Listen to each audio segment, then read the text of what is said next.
리오야담에 오신 여러분 환영합니다. 구독과 좋아요 눌러주세요. 오늘의 야담 시작합니다. 조선 정조 연간 전라도 고창 고을의 이야기입니다. 그해 여름은 유난히 길었습니다.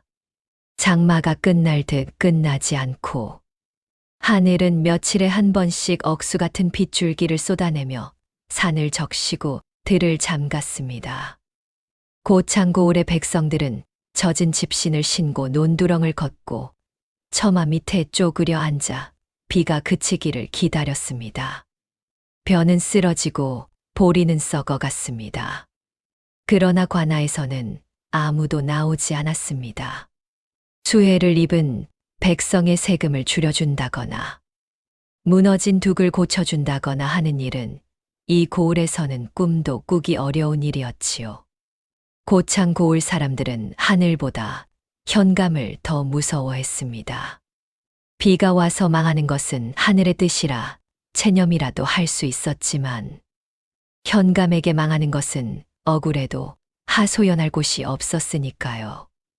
그래서 사람들은 그저 조용히 살았습니다. 눈을 낮추고 말을 줄이고 있는 것도 없는 척하며 살았습니다. 그런 고창 고을의 북쪽 끝 산자락이 시작되는 곳에 작은 초가 한 채가 있었습니다.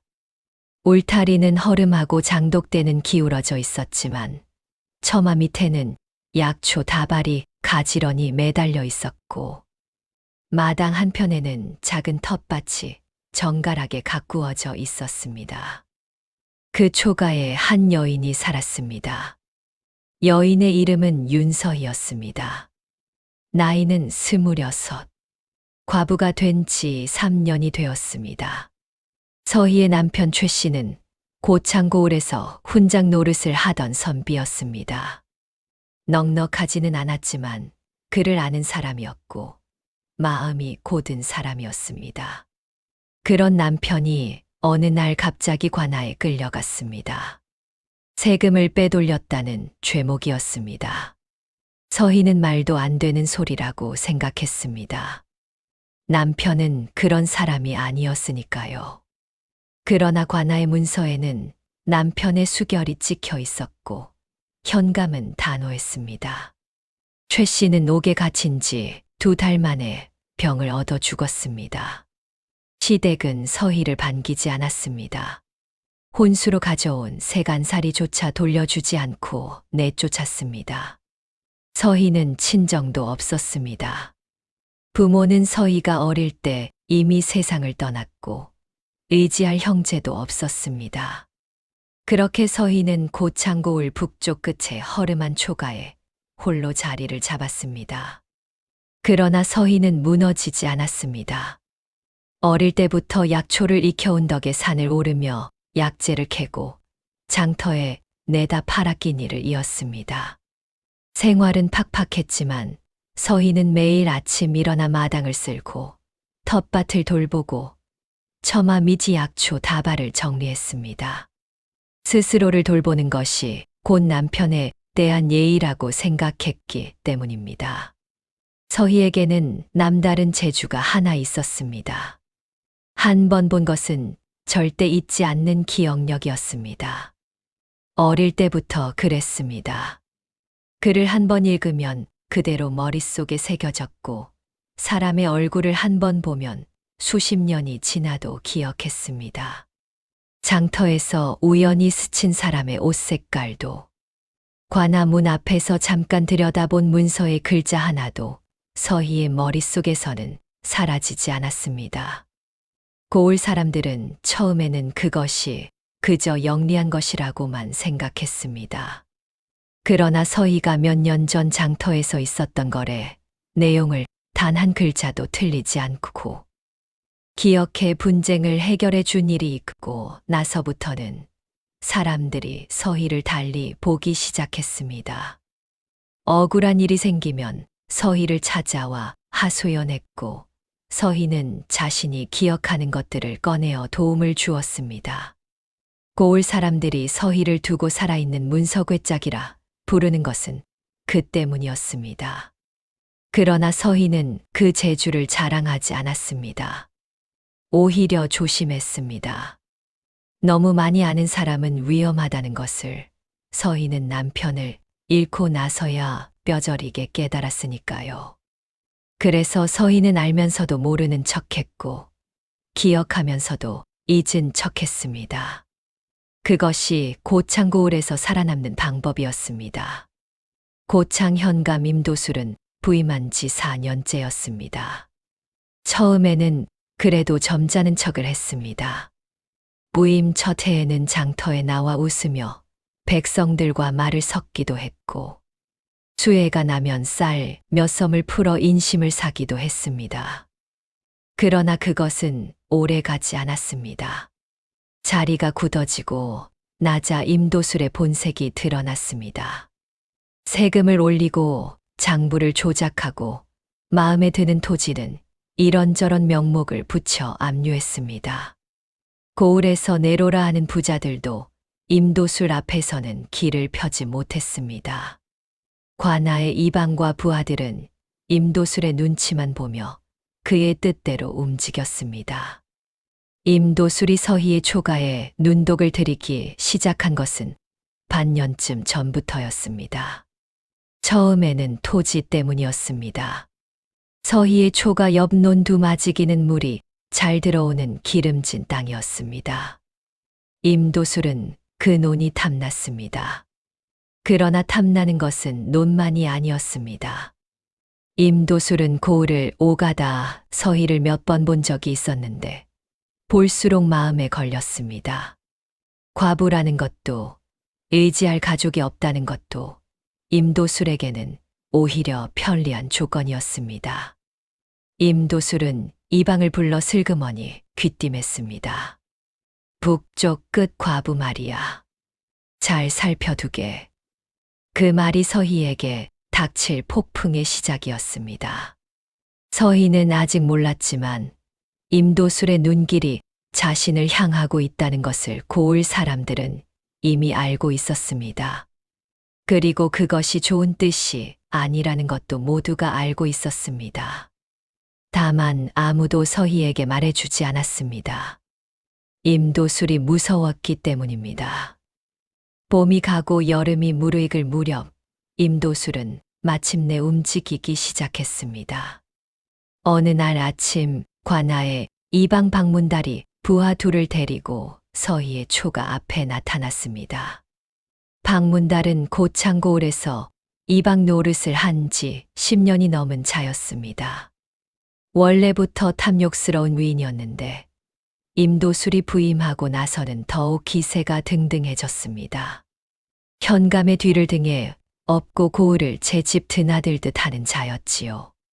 방문달은 마당에서 약초를 손질하던 서희를 내려다보며 두루마리 하나를 내밀었습니다. 고창 현감 나리의 명이오. 이 집 북쪽 논두마지기는 세금 미납으로 인해관하에서 압류하기로 하였소. 서희는 손을 멈추고 천천히 고개를 들었습니다. 세금 미납이라니요. 저는 봄에 이미 세금을 냈습니다. 장부에는 그런 기록이 없소. 제가 직접 관아에 가져다 드렸습니다. 이방 어른도 그 자리에 계셨지 않습니까? 방문달의 얼굴에 슬쩍 불쾌한 기색이 스쳤지만 그는 이내 태연한 얼굴을 되찾았습니다.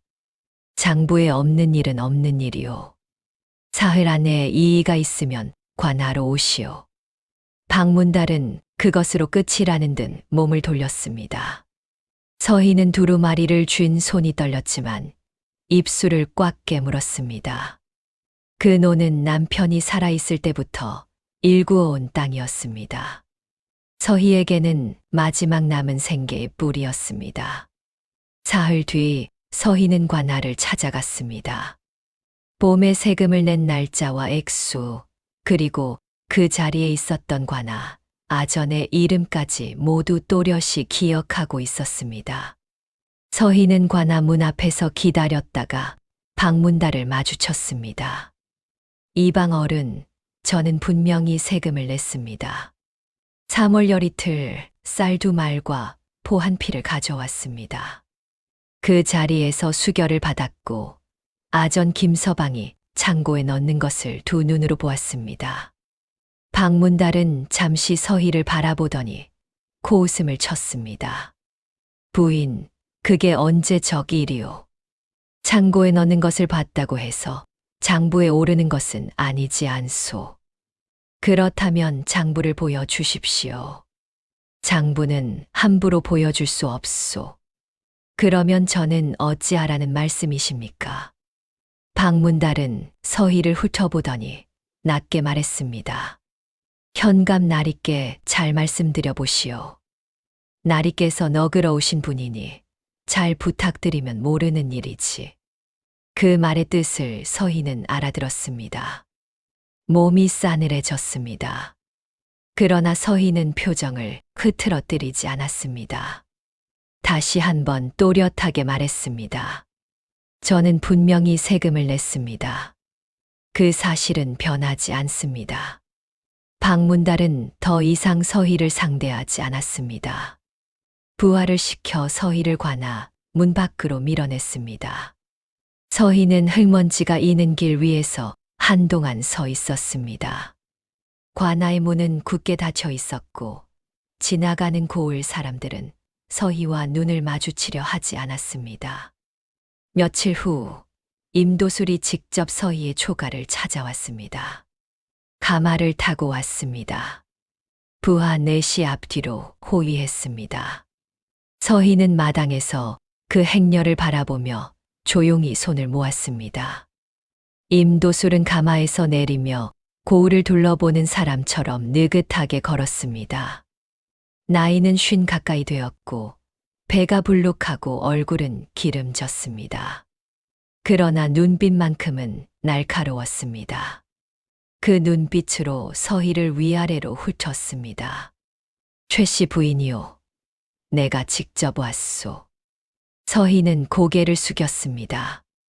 나리께서 누추한 곳까지 행차하셨습니다. 임도술은 마당 한가운데 서서 초가를 둘러보았습니다. 허름한 울타리, 기울어진 장독대, 처마 밑에 매달린 약초 다발. 그것들을 훑어보는 임도술의 눈에는 가벼운 경멸이 담겨 있었습니다. 부인, 내가 돕고 싶어서 왔소. 논 문제도 있고 이것저것 형편이 어렵다고 들었소. 내 첩으로 들어오면 논도 돌려주고 먹고 사는 걱정은 하지 않아도 되도록 해주겠소. 서희는 잠시 눈을 감았다가 떴습니다. 황공하오나 저는 아직 남편의 3년상이 지나지 않았습니다. 3년상이 지났다 해도 마찬가지 대답을 하실 것 같구려. 임도술의 목소리에 차가운 기운이 돌았습니다. 부인, 내 호의를 거절하는 것이 어떤 결과를 낳는지 잘 생각해 보시오. 고창고을에서 나를 거스르고 편안히 산 사람이 없소. 서희는 고개를 들어 임도술을 바라보았습니다. 두려웠습니다. 그러나 서희의 목소리는 흔들리지 않았습니다. 분부 새겨 듣겠습니다. 그러나 제 뜻은 변하지 않습니다. 임도술은 한참 서희를 바라보다가 코웃음을 치며 가마로 돌아갔습니다. 그 뒷모습을 바라보며 서희는 속으로 생각했습니다. 이제부터가 시작이라는 것을. 임도술이 다녀간 지 열흘이 지났습니다. 그날 밤은 유난히 고요했습니다. 서희는 등잔불 아래 약초를 다듬다가 스르르 잠이 들었습니다. 얼마나 지났을까요? 코를 찌르는 냄새에 서희는 번쩍 눈을 떴습니다. 연기였습니다. 서희가 뛰쳐나갔을 때 초가 옆 창고는 이미 불길에 휩싸여 있었습니다. 바싹 마른 약초 다발이 불쏘시개가 되어 순식간에 타오르고 있었습니다. 서희는 물을 길어 뿌렸지만 역부족이었습니다. 이웃집 사람들이 뛰쳐나왔지만 창고는 새벽이 오기 전에 모두 타버렸습니다. 남은 것은 검게 그을린 흙벽과 재가 된 약초뿐이었습니다. 봄부터 여름까지 산을 오르내리며 모아둔 것들이었습니다. 한겨울을 버티게 해줄 생계였습니다. 이웃 사람들은 서희의 눈치를 살피며 수군거렸습니다. 누가 불을 질렀는지 모두 짐작하고 있었지만 아무도 입을 열지 않았습니다. 증거가 없었고 증거가 있다 해도 말할 곳이 없었습니다. 서희는 무너진 창고 앞에 오래 서 있었습니다. 눈물은 나지 않았습니다. 다 타버린 자리를 바라보며 서희는 생각했습니다. 울고 나면 남는 것이 없다는 것을. 그래서 서희는 울지 않았습니다. 서희만 당하는 것이 아니었습니다. 고창고을 북쪽 끝에 홀로 살던 노인 황첨지는 임도술에게 밭의 맞이기를 빼앗기고 봄에 쫓겨났습니다. 황첨지는 그 밭을 평생 일구어온 사람이었습니다. 자식도 없이 홀로 살면서도 세금 한 번 밀린 적 없이 살아온 사람이었지요. 그런 황첨지가 어느 날 갑자기 땅 문서가 위조되었다는 이유로 관아에 끌려갔다가 곤장 10대를 맞고 쫓겨났습니다. 장터에서 포목점을 하던 김서방은 관아에 납품하는 비단 값을 제때 받지 못해 가게를 닫았습니다. 임도술이 비단은 받아놓고 값은 주지 않은 채 이런저런 핑계로 미루다가 결국 김서방이 먼저 외상을 갚지 않았다는 죄목을 뒤집어 씌웠습니다. 주막을 하던 과부 막내는 임도술의 아전들이 술값을 내지 않고 행패를 부려도 아무 말 못하고 고개를 숙였습니다. 항의했다가는 더 큰 봉변을 당한다는 것을 알고 있었으니까요. 서희는 이 모든 것을 알고 있었습니다. 장터에서 우물가에서 사람들이 주고받는 말들이 서희의 귀에 들어오면 하나도 사라지지 않고 머릿속에 새겨졌습니다. 고창고을의 억울한 사정들이 서희의 기억 속에 차곡차곡 쌓여갔습니다. 그러나 서희는 그것을 꺼낼 곳이 없었습니다. 아직은. 임도술의 최후 통첩은 어느 날 저녁 이방 방문달의 입을 통해 전해졌습니다. 현감 나리께서 말씀하시길 사흘 안에 결정을 내리지 않으면 죽은 최 씨의 죄를 다시 들추어 부인을 관비로 만들겠다 하셨소. 관비. 그 두 글자가 서희의 귓가에 묵직하게 떨어졌습니다. 관비가 되면 끝이었습니다. 신분도 초가도 남편의 억울함을 밝힐 가능성도 모두 사라지는 것이었습니다. 방문달이 돌아간 후 서희는 마루에 앉아 밤이 깊도록 움직이지 않았습니다. 하늘에는 구름이 잔뜩 끼어 별 하나 보이지 않았습니다. 먼 산 어디선가 빗방울이 떨어지기 시작하는 소리가 들려왔습니다. 서희는 무릎 위에 놓인 두 손을 내려다보았습니다. 약초를 캐고 다듬느라 거칠어진 손이었습니다. 남편이 살아있을 때는 이 손을 보며 안쓰러워했는데 하고 서희는 생각했습니다. 이제 이 손을 안쓰러워해 줄 사람이 없다는 것이 문득 서럽게 느껴졌습니다. 그러나 서희는 고개를 들었습니다. 눈물이 차올랐지만 흘리지 않았습니다. 3년을 버텼습니다. 쫓겨나던 날도 창고가 불타던 날도 무너지지 않았습니다. 지금 무너질 수는 없었습니다. 빗소리가 점점 굵어졌습니다. 서희는 조용히 일어나 문을 닫았습니다. 그날 밤 고창고을에는 오랜만에 세찬 비가 쏟아졌습니다. 비가 그친 다음 날 서희는 장터에 나갔습니다. 창고가 타버린 후로 수입이 끊겼습니다. 남은 약초라도 팔아 당장의 끼니를 해결해야 했습니다. 서희는 작은 보따리를 옆에 두고 장터 한켠에 자리를 폈습니다. 볕은 뜨거웠고 사람들은 바빴습니다. 서희 앞을 지나치는 사람들은 눈길을 주지 않았습니다. 임도술의 표적이 된 여인 곁에 얼씬거렸다가는 자신들도 무슨 봉변을 당할지 모른다는 것을 모두 알고 있었습니다. 그때였습니다. 이것이 삽주뿌리입니까? 고개를 들었습니다. 낯선 남자가 서희의 보따리 앞에 쪼그려 앉아 약초를 들여다보고 있었습니다. 나이는 30 안팎으로 보였습니다. 행색은 허름했습니다. 무명 두루마기는 군데군데 기워져 있었고 갓도 낡아 태가 너덜거렸습니다. 그러나 손은 달랐습니다. 일을 해본 손이 아니었습니다.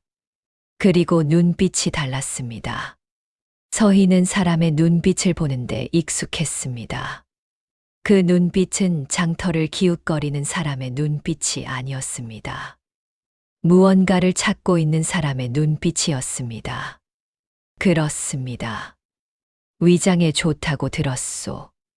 이 고을 약초는 질이 좋군요. 남자는 약초를 내려놓으며 자연스럽게 말을 이었습니다. 한양에서 내려왔소. 고창 고을이 처음이라 아직 낯설구려. 이 고을은 살기 좋은 곳입니까? 서희는 잠시 남자를 바라보았습니다. 그것은 보는 사람마다 다를 것입니다. 남자가 서희를 보며 조용히 웃었습니다. 그 웃음이 묘했습니다. 아는 것이 있는 사람의 웃음이었습니다. 남자의 이름은 이준혁이라고 했습니다. 한양에서 내려온 선비라고만 했을 뿐 다른 것은 말하지 않았습니다. 서희도 더 묻지 않았습니다. 낯선 사람의 사정을 캐묻는 것은 예의가 아니었고 무엇보다 서희는 이 사람이 스스로 말하지 않는 것을 굳이 물어봤자 제대로 된 답을 들을 수 없다는 것을 직감적으로 알았습니다. 이준혁은 고창 고을의 사정을 조심스럽게 물었습니다.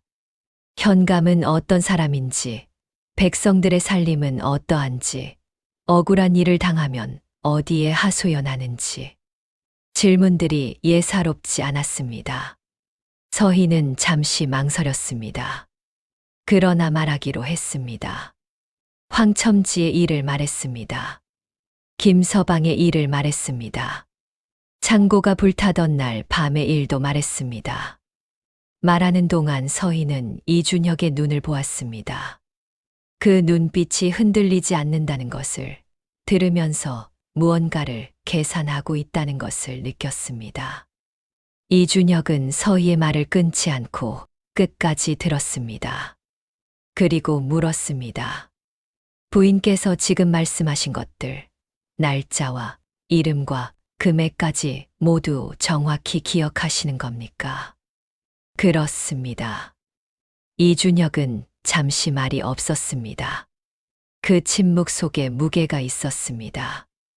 놀랍습니다. 그것은 단순한 감탄이 아니었습니다. 서희는 그것을 알았습니다. 이 사람은 자신의 기억이 무엇에 쓰일 수 있는지를 알고 있다는 것을. 이준혁과 헤어지기 전 그가 낮은 목소리로 말했습니다. 부인, 한 가지만 여쭙겠습니다.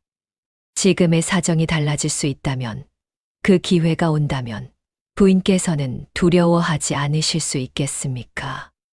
서희는 그 말의 뜻을 정확히 알지 못했습니다. 그러나 이준혁의 눈을 보며 답했습니다. 저는 3년을 버텼습니다. 두렵지 않다면 거짓말이겠지요. 그러나 두려움 때문에 멈춘 적은 없습니다.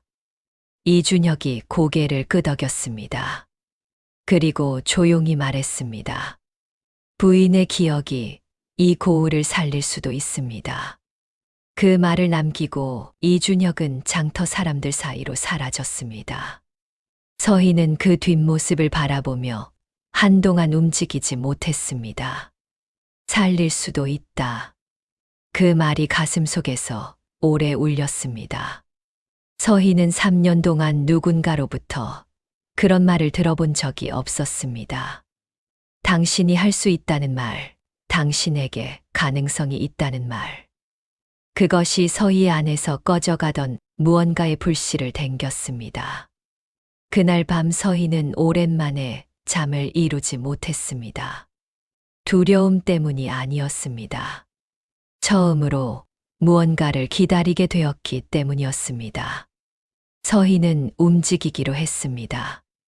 이준혁이 무엇을 하려는 사람인지 서희는 아직 몰랐습니다. 그러나 그가 임도술의 악행을 밝히려 한다는 것은 짐작할 수 있었습니다. 그리고 그 일에 자신의 기억이 필요하다는 것도. 서희는 조용히 사람들을 찾아다니기 시작했습니다. 황첨지를 찾아갔습니다. 황첨지는 고을 박 친척 집에 얹혀 살고 있었는데 서희를 보자 주름진 얼굴을 일그러뜨리며 말했습니다. 내가 뭘 할 수 있겠어요. 증거도 없고 말해봤자 나만 더 당하는 거 아니겠소. 황첨지 어르신, 저를 믿어 주십시오. 이번에는 다를 수 있습니다. 김서방도 찾아갔습니다. 막내도 찾아갔습니다. 임도술에게 당하고도 말 못하고 소가리를 하던 사람들이 서희의 말을 듣고 조심스럽게 고개를 끄덕였습니다. 서희는 그들의 이야기를 하나하나 들으며 기억 속에 새겼습니다. 한편 이준혁도 멈추지 않았습니다. 낮에는 장터를 떠돌고 밤에는 고창 고을 곳곳을 다니며 관아의 움직임을 살폈습니다. 떠돌이 선비처럼 보였지만 그의 눈과 귀는 한순간도 쉬지 않았습니다. 그리고 때때로 서희를 만나 서로가 모은 것들을 나누었습니다. 두 사람은 말을 아꼈습니다. 그러나 만날 때마다 서로에게 기대는 마음이 조금씩 깊어지고 있다는 것을 서희도 이준혁도 느끼고 있었습니다. 다만 아직은 그것을 꺼내어 볼 때가 아니라는 것도 둘 다 알고 있었습니다. 이준혁이 처음으로 장부의 실마리를 잡은 것은 고창고을에 내려온 지 보름째 되던 날이었습니다. 관아 근처 주막에서 술에 취한 아전 하나가 흘린 말이었습니다. 세 곡을 창고에 넣기 전에 먼저 따로 빼돌린다. 장부는 나중에 맞춰 쓴다. 그 일을 모르는 사람이 관아에 없다. 이준혁은 술잔을 기울이며 아무것도 듣지 않는 척했습니다. 그러나 머릿속에는 한 글자도 빠뜨리지 않고 새겼습니다. 다음 날 이준혁은 서희를 만났습니다. 관아 창고에 드나드는 사람이 누구인지 기억하십니까? 서희는 잠시 눈을 감았다가 떴습니다. 창고 열쇠는 이방 방문달이 관리합니다. 창고지기는 아전 이막동이고 세곡을 옮기는 일은 관아 별장 최가가 맡습니다. 봄 수납 때마다 외부에서 오는 상인이 한 명 있는데 임도술에 처남되는 사람입니다. 고부에서 포목상을 한다고 알고 있습니다. 이준혁은 눈을 가늘게 떴습니다. 처남이라. 그렇다면 빼돌린 세곡이 어디로 가는지 짐작이 됩니다. 횡령의 규모는 이준혁의 예상보다 훨씬 컸습니다. 4년치 세곡이 조금씩 그러나 꾸준히 새어나가고 있었습니다. 이것만으로도 임도수를 파직시키기에 충분했습니다. 그러나 이준혁은 여기서 멈추고 싶지 않았습니다. 서희의 남편 최 씨의 죽음. 그것까지 밝혀야 했습니다. 서희가 남편의 옥사 이야기를 꺼낸 것은 어느 저녁 무렵이었습니다. 두 사람은 고을 외곽의 낡은 정자 아래에 앉아 있었습니다. 지는 햇볕이 들판을 붉게 물들이고 있었습니다. 서희는 무릎 위에 손을 모으고 말했습니다. 제 남편이 죽던 해 관아에서 작성한 문서가 있었습니다. 세금을 빼돌렸다는 증거라며 들이밀었던 문서였지요. 저는 그 문서를 딱 한 번 보았습니다. 관아 문 앞에서 이방이 잠깐 펼쳐 보여주었을 때였습니다. 기억하십니까? 전부 기억합니다. 서희는 눈을 감았습니다. 그리고 천천히 읊기 시작했습니다. 문서의 첫 줄부터 날짜, 수결의 위치, 도장이 찍힌 자리까지. 이준혁은 붓을 들어 서희가 말하는 것을 받아 적었습니다. 서희의 목소리는 흔들리지 않았지만 말이 이어질수록 손이 조금씩 떨렸습니다. 남편이 죽던 그 시절로 돌아가는 것이었으니까요. 이준혁이 적은 것을 살펴보았습니다. 문서의 필체, 수결의 형태, 도장의 인형. 이준혁의 눈이 한 곳에서 멈추었습니다. 이 수결, 최 씨 본인의 것이 아닙니다. 저는 최 씨의 다른 문서를 이미 구해보았는데 회계 방향이 다릅니다. 누군가 흉내를 냈지만 완전히 같지는 않습니다. 서희는 이준혁을 바라보았습니다. 3년 동안 혼자 짐작해왔던 것이 이제 말이 되어 눈앞에 놓였습니다. 서희의 눈에 뜨거운 것이 차올랐지만 서희는 고개를 돌려 들판을 바라보았습니다. 남편은 억울하게 죽은 것이군요. 그렇습니다. 그리고 반드시 밝혀낼 것입니다. 이준혁의 목소리는 조용했지만 단단했습니다. 서희는 그 목소리를 들으며 오래 들판을 바라보았습니다. 사흘 뒤 위기가 찾아왔습니다. 이준혁이 관아 근처를 살피던 중 이방 방문달의 부하 하나와 눈이 마주쳤습니다. 그 부하는 전에도 이준혁을 장터에서 본 적이 있었고 고을에 머문 지 꽤 된 낯선 선비를 이상하게 여기고 있던 참이었습니다. 부하는 멀찌감치 이준혁을 따르기 시작했습니다. 이준혁은 눈치채고 골목을 몇 번 돌았습니다.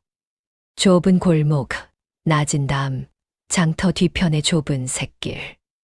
부하를 따돌리는 데는 성공했지만 이준혁은 땀을 흘리며 담벼락에 등을 기댔습니다. 신분이 발각되면 안 되었습니다.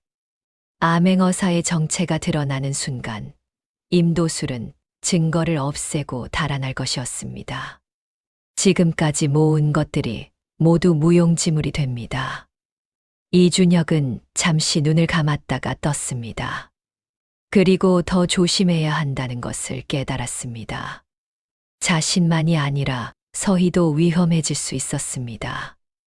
임도술이 서희와 낯선 선비가 자주 만난다는 것을 알게 된다면 서희에게 무슨 짓을 할지 몰랐습니다. 그날 저녁 이준혁은 서희에게 전가를 보냈습니다. 한동안 만나지 맙시다. 당신이 위험해질 수 있습니다. 서희는 그 전가를 받아들고 오래 바라보았습니다. 그리고 조용히 접어 품에 넣었습니다. 알겠습니다. 라는 답을 보내면서 서희는 가슴 한편이 허전해지는 것을 느꼈습니다. 그것이 무엇인지 서희는 애써 생각하지 않으려 했습니다. 열흘이 지났습니다. 이준혁은 서희를 직접 만나는 대신 고을 외곽의 주막 주인을 통해 소식을 주고받았습니다. 그 사이 이준혁은 임도술을 잡을 함정을 구상했습니다. 임도술은 서희를 원하고 있었습니다. 그리고 서희가 끝내 거절하면 관비로 만들겠다고 협박했습니다. 그 욕심을 역으로 이용하는 것이었습니다. 서희가 임도술의 혼인 제안을 받아들이는 첫 관하로 들어가면 임도술은 방심할 것이었습니다. 그 틈을 노려관아 아내 증거 문서를 손에 넣는 것이었습니다. 이준혁은 주막 주인을 통해 그 계획을 서희에게 전했습니다. 그리고 덧붙였습니다. 부인이 위험한 일입니다. 다른 방법을 찾을 수 있다면 이 방법은 쓰지 않겠습니다. 부인의 뜻을 알려주십시오. 서희의 답은 짧았습니다. 하겠습니다. 저를 믿어 주십시오. 이준혁은 그 답을 받아들고 오래 앉아 있었습니다. 서희가 걱정되었습니다. 그것이 단순히 일을 그르칠까봐 걱정되는 것이 아니라는 것을 이준혁은 이미 알고 있었습니다. 그러나 지금은 그 마음을 꺼낼 때가 아니었습니다. 이준혁은 붓을 들어 답장을 썼습니다. 고맙습니다. 반드시 부인을 지키겠습니다. 서희는 이방 방문달에게 전가를 넣었습니다. 현감 나리의 뜻을 따르겠습니다. 한 가지 청이 있으니 혼례 전에 관아에 한 번만 들어갈 수 있게 해 주십시오. 남편의 물건 중 관아에 남아있는 것이 있다고 들었는데 그것을 정리하고 싶습니다. 박문달은 그 전가를 받고 흐뭇한 얼굴로 임도술에게 전했습니다. 임도술은 허락했습니다. 어차피 이제 자기 여자가 될 사람이니 한 번쯤 들어오는 것이 무슨 대수냐는 듯이 서희가 관아에 들어간 날 임도술의 측근 행수 오돌쇠가 서희를 안내했습니다. 오돌쇠는 임도술 밑에서 잔심부름을 하는 자였는데 최근 임도술에게 서운한 일이 있어 마음이 돌아선 참이었습니다. 서희는 그것을 미리 알고 있었습니다. 꼬울 사람들 사이에 도는 말을 서희는 하나도 흘리지 않았으니까요. 서희는 오돌쇠와 단둘이 있는 잠깐의 틈을 놓치지 않았습니다. 오돌쇠 씨, 당신도 알고 있을 것입니다. 이 고을이 어떻게 돌아가는지. 이대로 두면 당신도 언젠가 같은 처지가 됩니다. 오돌쇠는 굳은 얼굴로 서희를 보았습니다. 그리고 한참 후 조용히 말했습니다. 무엇이 필요하십니까? 서희는 낮은 목소리로 말했습니다. 오돌쇠는 잠시 눈을 감았다가 뜨더니 창고 쪽으로 걸음을 옮겼습니다. 그리고 얼마 후 품속에서 문서 하나를 꺼내 서희의 손에 쥐어 주었습니다. 세곡 장부의 원본이었습니다. 조작 전의 수치가 그대로 남아있는 문서였습니다. 서희는 그것을 치마 속에 넣고 관아를 나왔습니다. 심장이 빠르게 뛰었지만 발걸음은 흔들리지 않았습니다. 그날 밤 서희와 이준혁은 오랜만에 마주 앉았습니다. 주막 주인의 도움으로 고을 외곽에 빈 헛간이었습니다. 등잔 하나가 흔들리는 빛을 내고 있었습니다. 서희가 치마 속에서 꺼낸 문서를 건네자 이준혁은 한참 들여다보았습니다. 그의 눈빛이 굳어졌습니다. 이것으로 충분합니다. 임도술은 끝났습니다. 서희는 조용히 고개를 끄덕였습니다. 그런데 이준혁이 문서를 내려놓으며 서희를 바라보았습니다. 그 눈빛이 달랐습니다. 이를 논하는 눈빛이 아니었습니다. 관아에서 두렵지 않으셨습니까? 두려웠습니다. 그런데도 하셨습니다. 해야 하는 일이었으니까요. 이준혁은 잠시 말이 없었습니다. 그러다 낮은 목소리로 말했습니다.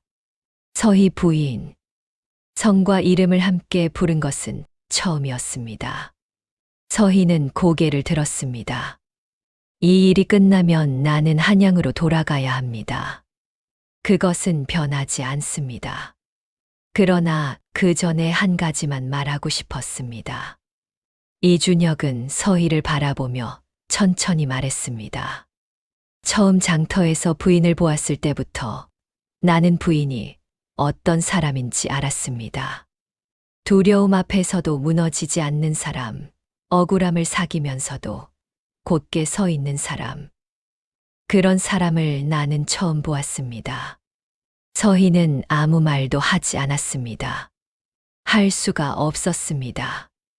이 말을 하는 것이 옳은 일인지 모르겠습니다. 그러나 말하지 않고 떠나는 것이 더 비겁한 것 같아서. 등잔불이 흔들렸습니다. 서희는 무릎 위에 놓인 손을 내려다보았습니다. 거칠어진 손이었습니다. 그 손 위로 이준혁의 손이 잠깐 얹혔다가 떨어졌습니다. 짧은 순간이었습니다. 그러나 서희는 그 온기를 오래 느꼈습니다. 저도 알고 있었습니다. 서희가 말했습니다. 그것으로 충분했습니다. 두 사람은 더 이상 말하지 않았습니다. 등잔불만이 조용히 타올랐습니다. 다음 날 아침 이준혁은 서희에게 말했습니다. 사흘 후가 결전입니다. 임도술이 혼례 날짜를 잡아 통보해 올 것입니다. 그날 관아 마당에서 모든 것을 밝힐 것입니다. 서희는 고개를 끄덕였습니다. 그리고 부인 이준혁이 서희를 바라보며 말했습니다. 일이 끝난 후 나는 한양으로 압송 행렬을 이끌고 올라가야 합니다. 바로 돌아오기 어려울 것입니다. 길게는 몇 달이 걸릴 수도 있습니다. 서희는 그 말을 듣고 잠시 눈을 감았습니다. 알고 있었습니다. 이준혁이 이 고을에 영영 머물 수 없는 사람이라는 것을 처음부터 알고 있었습니다.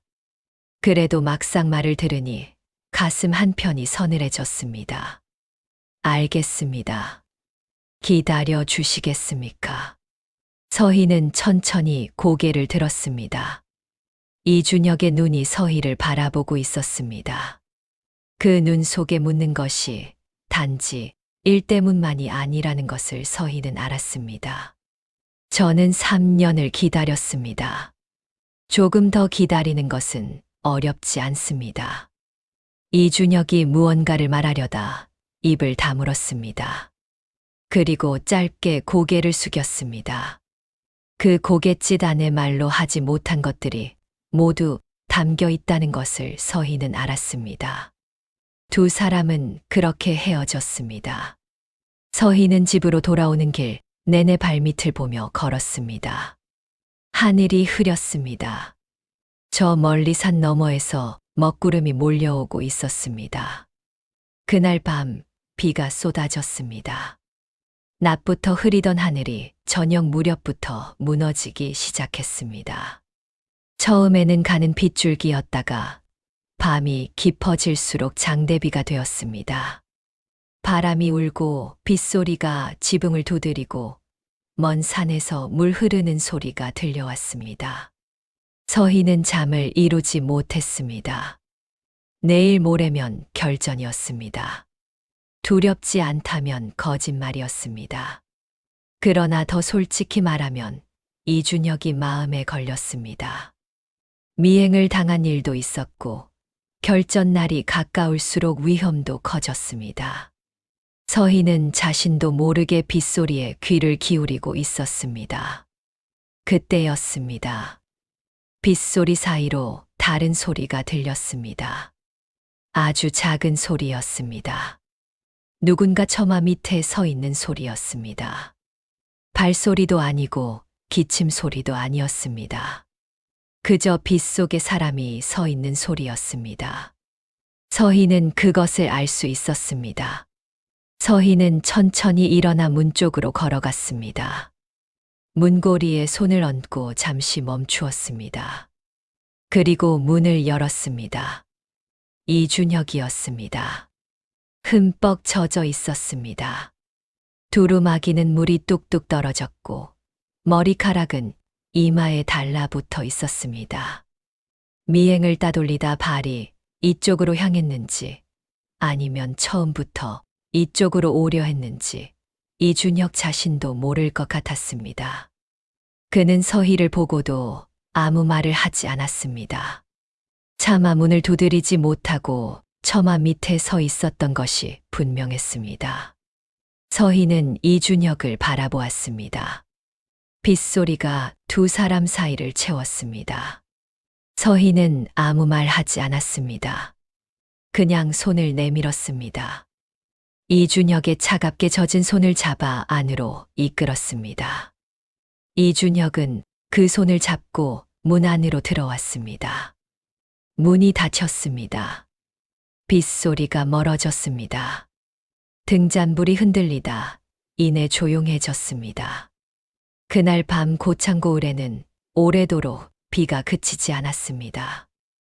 본래 날 아침 고창고을에는 모처럼 볕이 들었습니다.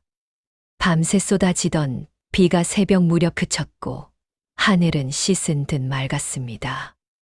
임도술은 이른 아침부터 관아를 단장하라 명했습니다.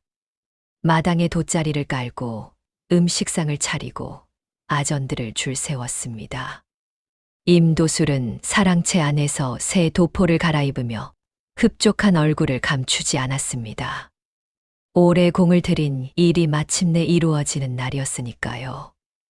이방 방문달이 가마를 보냈습니다. 서희의 초가 앞에 가마가 멈추었습니다. 가마꾼들이 기다렸습니다. 서희는 단정하게 머리를 올리고 나왔습니다. 얼굴은 고요했습니다. 두려움도 분노도 슬픔도 겉으로 드러나지 않았습니다. 그저 담담했습니다. 서희는 가마에 오르기 전 잠깐 초가를 돌아보았습니다. 남편과 함께 살았더라면 어땠을까 하는 생각이 스쳤습니다. 그러나 서희는 이내 고개를 돌렸습니다. 오늘이 끝나면 달라질 것이었습니다. 가마가 관아를 향해 움직이기 시작했습니다. 관아 마당에는 아전들이 도열해 있었습니다. 임도술이 마루 위에 서서 가마가 들어오는 것을 바라보았습니다. 방문달이 그 옆에 나란히 섰습니다. 마당을 구경하러 나온 고을 사람들도 담 너머에서 눈치를 보며 지켜보고 있었습니다. 가마가 멈추었습니다. 서희가 내렸습니다. 그 순간이었습니다. 관아 대문 밖에서 우렁찬 소리가 터져 나왔습니다. 암행어사 출두요.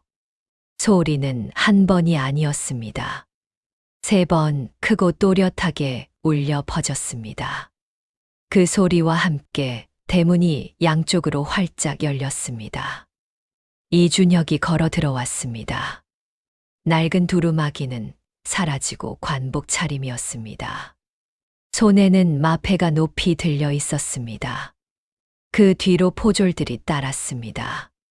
관아 마당이 순식간에 얼어붙었습니다. 아전들이 뒷걸음질을 쳤습니다. 방문달의 얼굴이 하얗게 질렸습니다. 임도술은 마루 위에서 그 광경을 바라보다가 손에 쥔 술잔을 떨어뜨렸습니다. 잔이 마루에 부딪혀 깨지는 소리가 고요한 마당에 또렷하게 울렸습니다. 이준혁은 마당 한가운데 서서 임도술을 바라보았습니다. 고창 현감 임도술은 들으라. 나는 정조 대왕 전하의 명을 받은 암행어사 이준혁이다. 이 고을의 민심을 살피고 탐관오리를 조사하라는 어명을 받고 내려온 지 한 달이 되었다. 임도술의 얼굴이 흙빛으로 변했습니다. 그러나 아직 완전히 무너지지는 않았습니다. 임도술은 마루에서 내려와 목소리를 가다듬었습니다. 어사나리 무슨 오해가 있으신 것 같소. 나는 이 고을을 위해 온 힘을 다해온 사람이요. 억울한 누명을 씌우신다면 나도 가만히 있을 수 없소. 이준혁은 임도술을 바라보며 말했습니다. 누명인지 아닌지는 증거가 말해줄 것입니다. 임도술은 쉽게 무너지지 않았습니다. 이방 방문달을 앞세워 목소리를 높였습니다. 어사나리, 이 자는 한 달 전부터 이 고을을 떠돌며 백성들을 선동한 자입니다. 들고 온 문서가 있다면 위조된 것이 틀림없습니다. 우리 관아의 장부는 한 점 흠이 없습니다. 방문달도 거들었습니다. 그렇습니다. 이자가 들고 다니는 문서는 모두 조작된 것입니다. 오히려 이자를 잡아들여야 합니다. 임도술은 아전들을 향해 눈짓을 했습니다. 아전 몇이 창을 들고 이준혁 쪽으로 움직이기 시작했습니다. 이준혁은 꿈쩍도 하지 않았습니다. 어명을 받은 어사를 막는 자는 역적이다. 그 한마디에 아전들이 멈추었습니다. 어명. 그 두 글자 앞에서 감히 나설 수 있는 자가 없었습니다. 아전들은 서로의 눈치를 보다가 슬그머니 창을 내렸습니다. 임도술의 얼굴이 붉어졌습니다. 그러나 포기하지 않았습니다. 증거를 가져오시오. 증거가 있다면 내가 직접 보겠소. 이준혁이 조용히 말했습니다. 가져왔습니다. 이준혁이 손짓하자 서희가 앞으로 나섰습니다. 임도술의 눈이 서희에게 향했습니다. 당혹감과 분노가 뒤섞인 얼굴이었습니다. 부인이 여기서 왜? 서희는 임도술을 바라보았습니다. 그 눈빛이 흔들리지 않았습니다. 3년 전 제 남편 최 씨가 관아에 끌려왔을 때 작성된 문서가 있었습니다. 세금을 빼돌렸다는 증거라며 이방이 제게 보여준 문서였습니다. 저는 그것을 기억합니다. 서희는 눈을 감았습니다. 그리고 읊기 시작했습니다. 날짜, 문서를 작성한 아전의 이름, 죄목의 내용, 수결의 위치, 도장이 찍힌 자리, 글자 하나하나. 서희의 목소리는 조용하고 또렷했습니다. 마당에 있던 모든 사람이 숨을 죽이고 들었습니다. 서희가 끝까지 읊자 이준혁이 품에서 문서 2장을 꺼냈습니다. 하나는 오돌쇠에게서 받은 관아의 원본 문서였고, 하나는 서희의 기억을 받아 적은 것이었습니다. 이준혁이 2 문서를 마당 가운데 펼쳐 놓았습니다. 글자 하나도 다르지 않았습니다. 그리고 이준혁이 다른 문서를 꺼냈습니다. 이것은 최 씨가 생전에 작성한 다른 문서입니다. 수결을 비교하십시오. 3년 전 관아 문서의 수결과 회계 방향이 다릅니다. 누군가 최 씨의 수결을 흉내내어 조작한 것입니다. 임도술의 입술이 떨렸습니다. 그리고 이것은 세곡 장부입니다. 조작 전 원본입니다. 4년치 세곡 중 매해 상당량이 관아 창고에 들어오기 전에 이미 빠져나갔습니다. 그 세곡이 향한 곳은 임도술에 처남되는 고부 포목상 김가의 창고입니다. 이 역시 문서로 확인됩니다. 마당이 조용했습니다. 아무도 말하지 않았습니다. 바로 그때 오돌쇠가 앞으로 나왔습니다. 임도술의 측근으로 관아 안을 드나들던 자였습니다. 오돌쇠는 이준혁 앞에 무릎을 꿇었습니다. 소인이 증언하겠습니다. 세곡을 빼돌리는 일에 소인도 관여하였습니다. 현감 나리의 명으로 한 일이었습니다. 소인이 직접 김가에게 세곡을 넘긴 적이 3번 있습니다. 임도술의 얼굴이 굳었습니다. 이 배신한 놈이. 그리고 3년 전 최 씨 문서도 소인이 수결을 흉내내어 썼습니다. 현감 나리께서 시키셔서 한 일이었습니다. 그 말이 끝나자 마당에 있던 사람들 사이에서 낮은 탄식이 흘러나왔습니다. 담 너머에서 지켜보던 고을 사람들도 웅성거리기 시작했습니다. 임도술은 사방을 둘러보았습니다.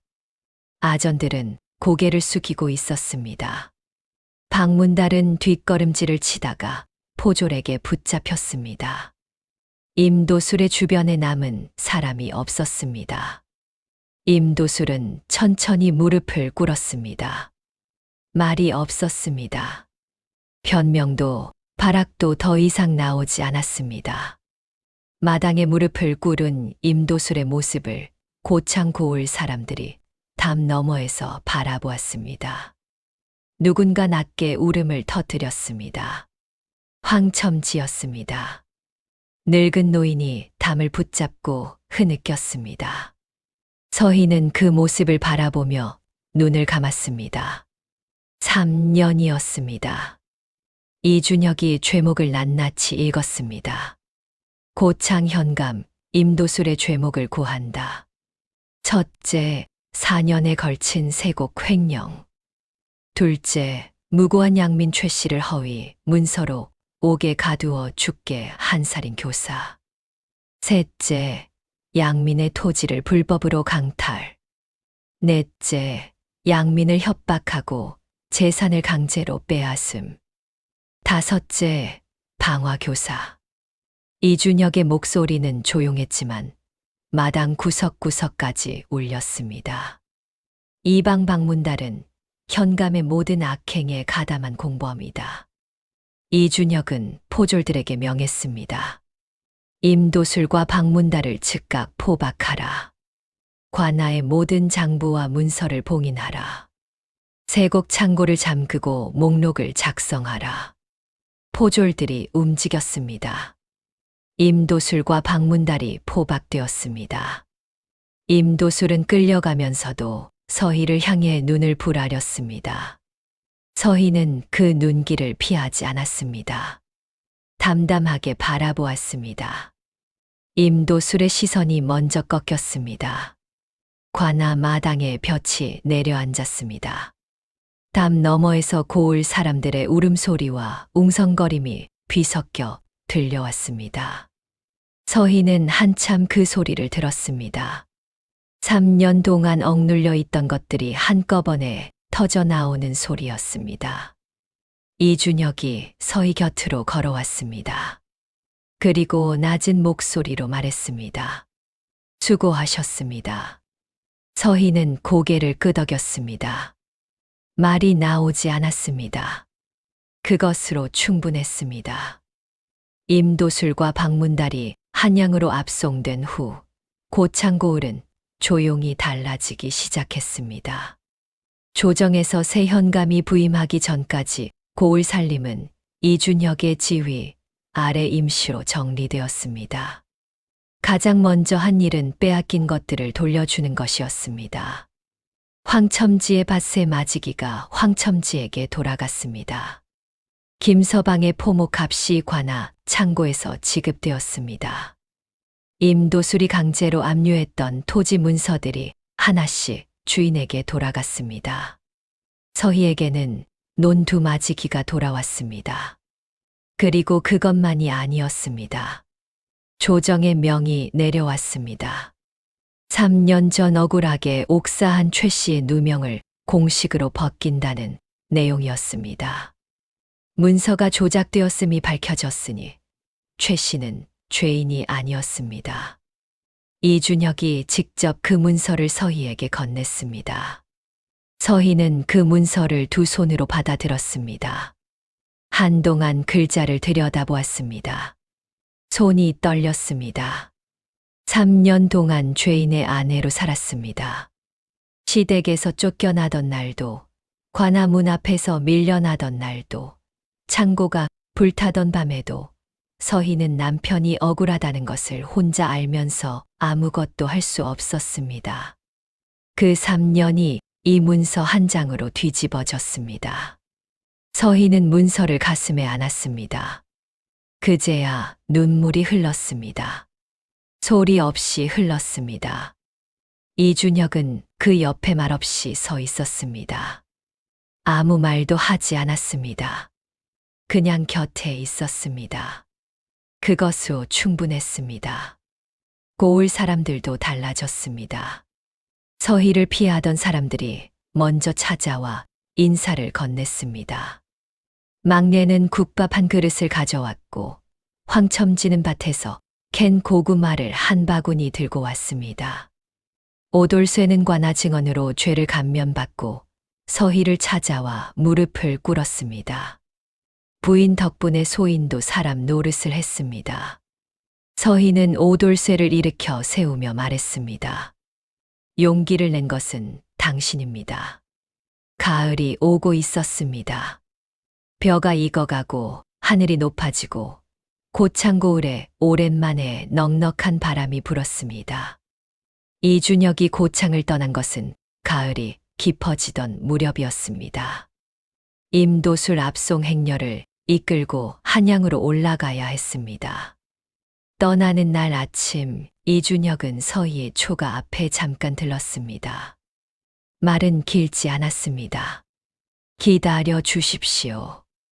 서희는 고개를 끄덕였습니다. 다녀오십시오. 그것으로 충분했습니다. 이준혁은 말에 올랐고 서희는 초가 문 앞에 서서 그 뒷모습을 바라보았습니다. 말발굽 소리가 멀어지다가 사라졌습니다. 서희는 한참 그 자리에 서 있었습니다. 처마 밑에 매달린 약초 다발이 바람에 흔들렸습니다. 이준혁이 돌아온 것은 이듬해 봄이었습니다. 고창고을의 산수유가 피기 시작하던 날, 말 한 필이 북쪽 끝 초가 앞에 멈추었습니다. 서희는 텃밭을 돌보다가 고개를 들었습니다. 이준혁이었습니다. 겨우내 한양에 있었던 탓인지 얼굴이 조금 수척해져 있었습니다. 그러나 눈빛은 변하지 않았습니다. 서희를 바라보는 그 눈빛은 폭우가 쏟아지던 밤처마 밑에서 서 있던 그 사람의 눈빛 그대로였습니다. 이준혁이 말해서 내려 서희 앞에 섰습니다. 기다리게 해서 미안합니다. 괜찮습니다. 봄이 왔으니까요. 두 사람은 그해 봄에 혼례를 올렸습니다. 고창 고을 사람들이 모두 모였습니다. 황첨지가 술을 가져왔고 막내가 음식을 장만했고 오돌쇠가 마당을 쓸었습니다. 작은 혼례였지만 넉넉했습니다. 하늘은 맑았고 바람은 따뜻했습니다. 혼례를 마치고 두 사람은 나란히 초가 마루에 앉았습니다. 봄볕이 마당을 가득 채우고 있었습니다. 이준혁이 처마 쪽을 바라보며 말했습니다. 그날 밤 나는 문을 두드릴 수가 없었습니다. 두드렸다가 당신이 문을 열어주면 그냥 떠날 수 없을 것 같아서. 서희가 조용히 웃었습니다. 그래서 제가 먼저 열었습니다. 이준혁이 서희의 손을 잡았습니다. 거칠어진 손이었습니다. 이준혁은 그 손을 꼭 쥐었습니다. 이 이야기는 예로부터 고창고을에 전해 내려오는 이야기입니다. 폭우가 쏟아지던 밤 과부 집 처마 밑에 서 있던 암행어사의 이야기. 차마 문을 두드리지 못하던 사람과 먼저 문을 열고 손을 내밀던 사람의 이야기입니다. 세상이 아무리 어둡고 억울해도 진실은 반드시 밝혀지고 악행은 반드시 그 대가를 치릅니다. 그리고 두려움 앞에서도 무너지지 않는 사람에게는 반드시 봄이 찾아옵니다. 그것이 이 오랜 이야기가 우리에게 전하는 말입니다. 다음 영상을 빠르게 만나보시려면 좋아요와 구독을 눌러주세요.